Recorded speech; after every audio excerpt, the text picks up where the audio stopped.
Hello everyone, welcome to our new podcast, which we call Pet Nutrition Insights.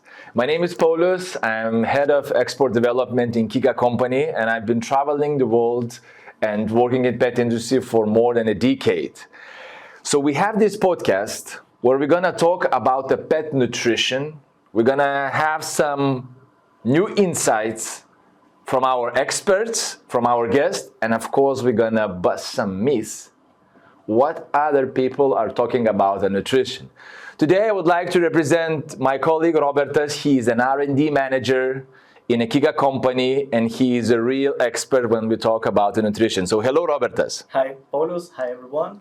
Nice to have you here Robertas, and as we have a first series today, I would like to talk a little bit about the basics of pet nutrition. Nowadays we can find thousands of information for the end customer. They are bombarded because they are trying to get a little bit more and more educated in order to understand how they should feed their pets.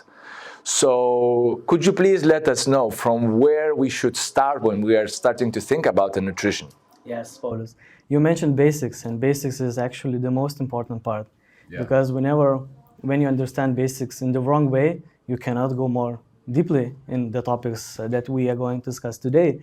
And as we know that pet parenting trend is going all around the world today, it's really important to give a right direction for our customers, for people who are interested in pet nutrition, pet food, or in general in pet food industry.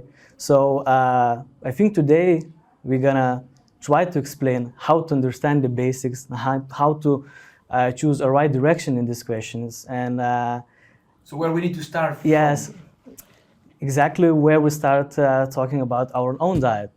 You know that we should follow diet pyramid in our own diet. Right. And it's not a secret that there is some kind of diet pyramid for pets also.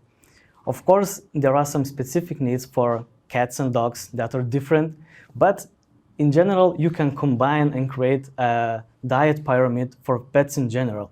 That's a good point. Yeah. And you should follow 5 main nutritional factors in a pet's diet. And first of all is water. Water is the key. So water hydrates the body and increase the well-being of your pet. And whenever you have a package of pet food, just look on the package. You always will see a phrase that fresh water should be accessed to dog or to cat. Okay. Yeah. The next layer is protein, and protein is the most important ingredient in pet food. It should constitute around 20 to 30% of total diet. And we know that proteins provide amino acids, which is a structural of muscles to repair tissues and etc. The next layer, when we go deeper, is carbohydrates. And carbs make from 30 to 40% of the total diet and is the primary energy source and the fiber source in the diet. All right. Yeah. When we go deeper, we have healthy fats. And healthy fats usually comes from fish oils, from animal-based oils, or from plant oils. And fat provides in a diet energy. And it provides twice more energy compared to proteins or carbohydrates.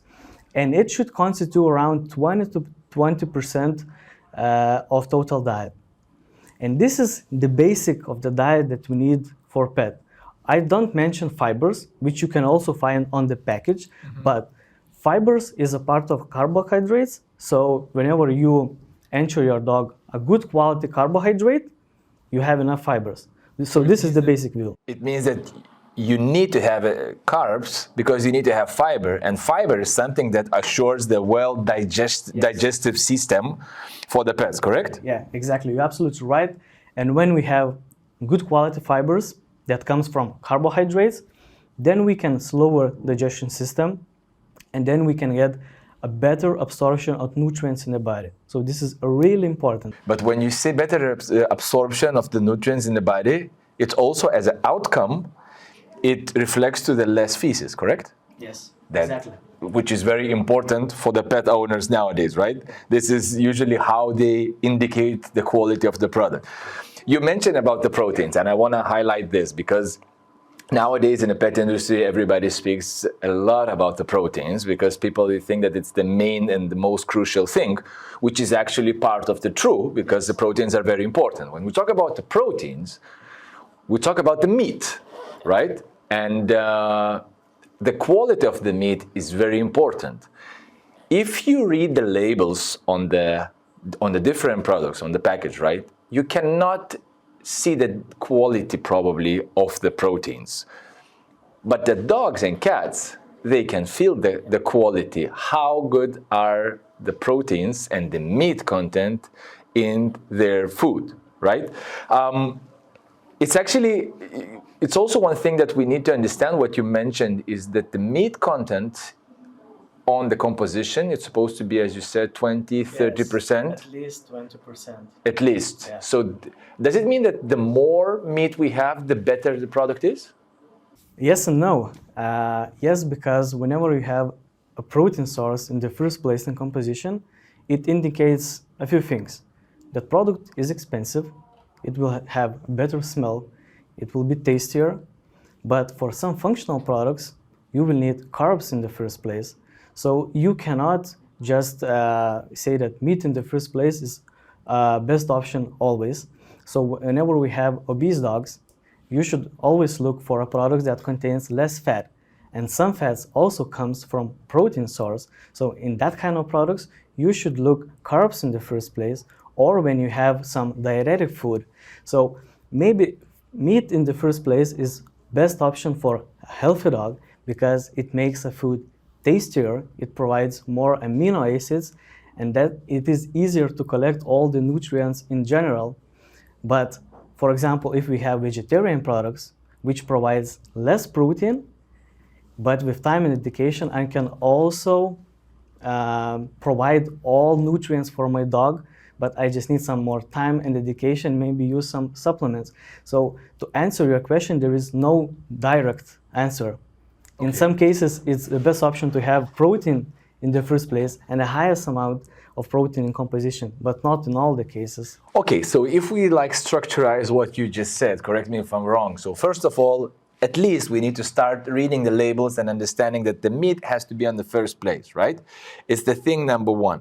What I've realized in a global pet industry that there are kind of the myth, or it's not a myth, you please tell me, that the more meat, it's better. I believe from my personal point of view that having too much of proteins, it can cause also allergic reactions. It can have difficulties for the digestive system. What do you think? What's your opinion about that? You are absolutely right, because when you have excess of proteins, you cannot combine a balanced formulation. Okay. So you will have less fats, less carbs, less fibers. So in general, you will not have a complete formula. Okay. So as I said before, you should look for a guideline that says protein should consist at least 18 to 25% of total diet. So in general, it is a guideline that dogs should consume from 4 to 6 grams of protein every day. So it doesn't mean that the more is better, right? It has to be always complete and balanced. You believe in the balance in nutrition. You don't believe in overdosing of something.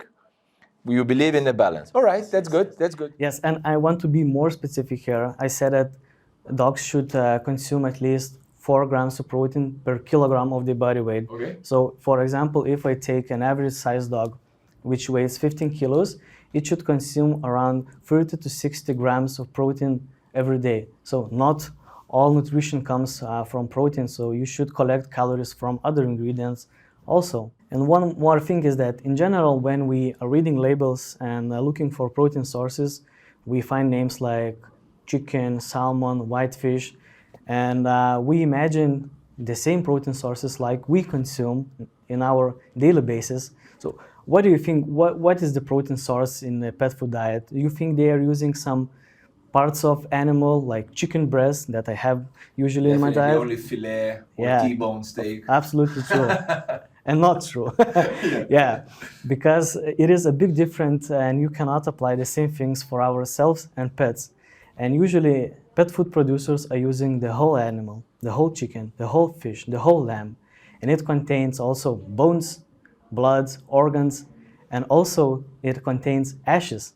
And it is really interesting when people find the name ashes on the package and they're asking so many questions. What is the ashes? What is the origin of ashes? They're thinking that we're adding direct ashes into the diet. Okay. But that's not true. And I want to make a point here. Because whenever we have a whole animal, ashes comes from bones. And the term ashes in pet food context is not the ash when we burn something. Yeah. And the ashes is a complex of minerals that comes from the proteins, from the protein source in general. And ashes contain so much nutrients, as it is not exact nutrient factor in the diet, but it contains so many minerals like calcium, phosphorus, magnesium. It also contains some trace elements like zinc and iron. So next time when you are reading a label, the pet food label, and when you find the name ash, you will think different because it is a nutrient factor. So you don't need to be scared when you see the ash. You don't think that someone burned something and put it into the packaging. Yes. But Robertas, it's a very good point what you mentioned. Does it mean that how I can understand how much of the ash is good, how much is too much? Because probably ashes shows you how much of the meat and how much of the bones were used to produce the food, correct? Yes, you are right. And when you look on the labels, you usually see much more ashes coming from cheaper products because they are using protein sources that contains more bones, maybe pork, or as an example. But you should not be afraid of ashes because they have impact on nervous system, digestion, and etc. Okay. But if we look for a product that contains more than 10% of the ashes, then it is a red flag. All right, so it has to be below than 10%. Yes. So in the good products, it's supposed to be like 7, Yes, something like that. Both for cats and for dogs. Yes, but I need to make a point here because whenever we have products, for example, with lamb, we naturally have higher ash level, and it's not bad. And you can use products with lamb for very sensitive dogs. Maybe it will have higher ash amount, but it will not have a negative impact because, as I said, it is naturally occurred in a protein source. So it means that the red meat has more ash than the white meat, let's say, comparing to the chicken or fish. But still, when we talk about a lamb product, it should not be more than 10% of the ash. So 10% is a red line, and if it is more, then it's a red flag. That's a great point. Let's talk about fats.